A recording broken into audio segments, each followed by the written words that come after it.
deux sont venus en même temps. C'est-à-dire que je ne me sentais pas capable de raconter une romance sans un contexte qui puisse la faire naître, et je voulais un contexte qui puisse la rendre à la fois émouvante, mais aussi urgente, pleine de danger. Et là, je me suis inspiré des films que j'aimais quand j'étais un peu plus jeune que vous. Les films d'Hitchcock comme La mort aux trousses, comme Les Enchaînés, comme Les 39 marches. Et ça a nourri l'écriture du film. L'idée de cette romance, avec en plus dans l'esprit l'idée que je voulais retravailler avec Géraldine Pélas, avec qui j'avais déjà travaillé sur Les Parallèles. J'écris toujours en musique, moi. J'ai besoin de musique pour trouver même les images, donc j'ai toujours mon iPod ou mon ordinateur avec un programme musical adapté à ce que je suis en train d'écrire. Donc j'avais 15 morceaux. La plupart du temps, c'est des morceaux de musique anglaise parce que je voulais que déjà je puisse m'imprégner, que je puisse imprégner le film d'une couleur. C'était aussi bien les morceaux pop de Donovan que le disque que Caetano Veloso a enregistré à Londres qui s'appelle London London. Ça me plaisait parce que c'est le disque d'un exilé à Londres et comme le personnage principal il est aussi dans cette posture-là, ça m'aidait aussi à construire les images.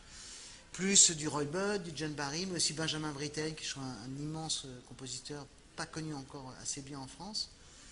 Donc tous ces morceaux construisaient une sorte de tapisserie sonore qui m'a aidé à trouver des idées visuelles, à trouver des moments visuels, à trouver des plans presque que j'essayais après de relier à l'histoire. Je voulais pas faire américain parce que c'est jamais le même américain qu'on fait. Et que faire américain, c'est être condamné à se démoder. C'est-à-dire qu'on voit par exemple comment certains films des années 50, les films de Bernard Borderie ou Pierre Gaspard Huit, quelques polars comme ça avec Eddie Constantine, essaient de faire du film noir américain, et qu'on les voit aujourd'hui avec ces bandes son jazz ou twist.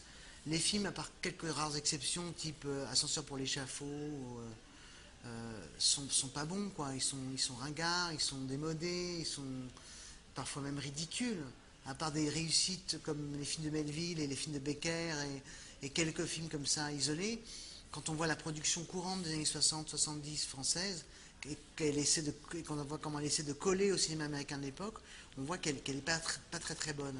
Et justement, j'essaie de me démarquer de mes propres démons, quoi, parce qu'il y avait quelque chose en moi qui me disait essayer de faire un plan à la Jason Bourne, essayer de faire un plan à la De Palma. Je me suis dit, mais je vais me perdre dans ces tentatives de démarquage, je vais pas réussir à trouver mon propre style. Et je pensais souvent à Melville, à la façon dont Melville avait complètement épuré son style dans les derniers films, et finalement au point où ces films sont aujourd'hui très forts, quoi, parce que très inactuels.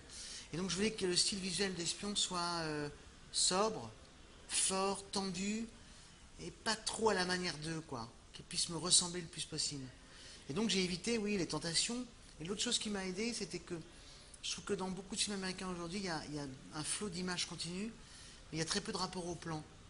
Je ne peux pas vous citer un plan de Jason Bourne. Pour moi, c'est une espèce de masse comme ça, absolument vertigineuse et incroyablement virtuose de plan, mais il n'y a pas un plan qui sort. Alors que je peux vous citer un plan de Burn After Reading ou de No Country for Old Men ou de There Will Be Blood. Donc je voulais que le film entretienne un vrai rapport au plan, que les spectateurs puissent se dire tiens, ce plan où. Et donc pour moi, le plan, c'était aussi, dans ma propre mémoire de cinéphile, les plans des films d'Hitchcock, les plans de certains films de Lumet, cette idée du plan qui est une chose qu'on fixe, qu'on cadre et qu'on verrouille presque par moments. Moi, je voulais travailler avec Nicolas et Jean-Benoît à un moment donné parce que j'avais mis des morceaux de Walkie Talkie dans le film et ça m'a aidé même à trouver une scène. Et cette scène est née vraiment de l'écoute de ce morceau qui s'appelle Mike Mills. Et puis je connais bien Nicolas et Jean-Benoît, c'est des amis de longue date et vraiment il y avait une envie depuis longtemps d'essayer de faire quelque chose ensemble, surtout qu'ils m'avaient prêté un de leurs morceaux inédit pour Les Parallèles, mon premier court-métrage. Puis simplement ce qui s'est passé, c'est ce qui arrive souvent au cinéma, c'est pour des raisons de délai de calendrier, ils ne pouvaient pas me rendre la musique à temps. Et dans un coin de ma tête, depuis toujours, il y avait un autre musicien auquel je rêvais, mais pas forcément pour ce film, mais auquel je rêvais pour un jour collaborer, c'était Cliff Martinez. Mais il me semblait un peu impossible à atteindre. Je me dis, Cliff Martinez, ce sera quand j'aurai fait un ou deux films. Me retrouvant sans compositeur, il fallait quand même en trouver un nouveau, et je ne voulais pas trouver une solution de rechange ou une idée qui ne corresponde pas à l'ambition que je me faisais du film. Et je me suis dit, bon, j'ai rêvé Cliff Martinez, ben allons voir quand même, on ne sait jamais. Et Mathieu Sibony, qui est le producteur de la musique, et qui travaille pour un label qui s'appelle Schmooze, qui a fait la production exécutive de la musique du film et qui a fait un travail absolument exceptionnel sur ce film. Mathieu Sibony m'a appelé, m'a dit, tu sais, j'ai un moyen de contacter l'agent de Cliff Martinez. Je dis, bah écoute, tentons, montre-lui un premier bout à bout du film et espérons que se passe quelque chose.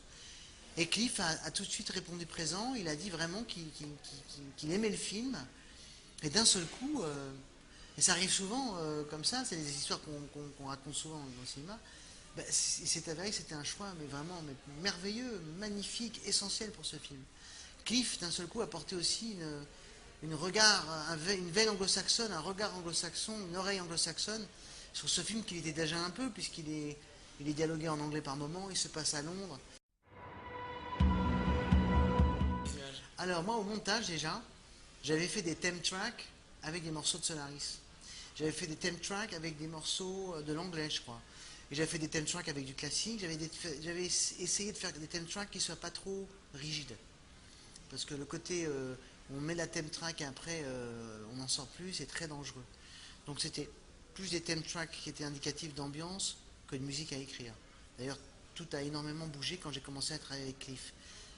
On a eu un rendez-vous à New York, on a regardé le film ensemble, on a fait le spotting intégral du film, et on en est même arrivé à des conclusions, à savoir que j'ai même demandé à Juliette Welfling, la monteuse, d'adapter quelques moments du film pour que la musique de Cliff puisse s'y installer. Et donc là, vraiment, j'ai laissé le film le plus ouvert possible à Cliff pour qu'il puisse se l'approprier, parce que j'attends aussi d'un compositeur, pas seulement qu'il illustre ce que je raconte, mais qu'il soit une voix de plus dans le propos général du film. Et je savais que Cliff allait me parler avec sa musique de ce qu'il ressentait des personnages, de ce qu'il ressentait de cet univers.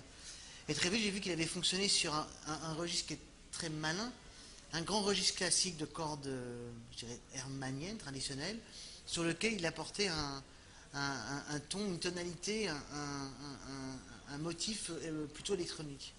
On a construit 3 thèmes que je trouve vraiment importants. Le premier, on l'a appelé le Emergency Theme. C'est cet accord de cordes hermanien que Cliff a trouvé tout de suite. Il m'a fait un premier essai. Il m'a dit, je vais prendre la scène qui suit la bagarre dans l'appartement et je te fais une musique qui va du moment où Guillaume sort de l'appartement jusqu'au moment où il va dans le café, et je te mets là des motifs. Et tous les motifs m'allaient. Les tablas qui me faisaient penser à la grande époque de Roy Budd, le sous-texte hermanien avec les cordes, enfin tout me paraissait incroyablement pertinent. Puis il a amené la deuxième idée, qui était la guitare électrique, un peu bondienne, mais trop décalée pour être bondienne, c'est-à-dire qu'elle montre plus la cassure et la solitude de Vincent que son héroïsme. Et puis cette guitare, petit à petit, me faisait penser aussi à ce que j'aimais dans Assaut de Carpenter, un son un peu froid, un peu métallique, très urbain, mais pas cet urbanisme un peu maintenant désuet du jazz. Hein. C'est fini le saxophone plaintif pour montrer la dérive d'un personnage dans les rues de la ville. Ça devient un cliché de publicité. Et donc Cliff a trouvé cette alternative qui est cette guitare et ce son électronique froid, menaçant, lourd, qui est comme une voix intérieure de Guillaume.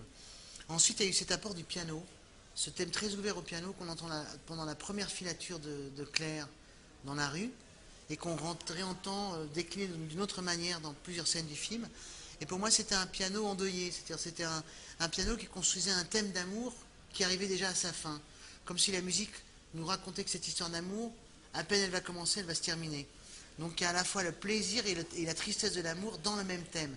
Et là, de ce point de vue-là, chromatiquement, je trouve que Cliff a fait un thème qui est d'une très grande subtilité, parce que le spectateur pas mélomane enregistre déjà quelque chose qui est de l'ordre du deuil, de la mélancolie, dans ce thème qui a pourtant tous les clichés du thème d'amour au piano qu'on entendrait dans un film de George Stevens ou dans un Soderbergh ou dans un film même hollywoodien. Non, ce dernier thème n'est pas de Cliff Martinez. Ce dernier thème est de Benjamin Britten. Benjamin Britten est un grand compositeur anglais qui a écrit de très très grands opéras au XXe siècle. Le Tour d'écrou, Peter Grimes. Et Peter Grimes a fait l'objet d'une version orchestrale qui s'appelle The Four Sea Interludes, 4 interludes maritimes. Le 3e interlude s'appelle Moonlight, clair de lune.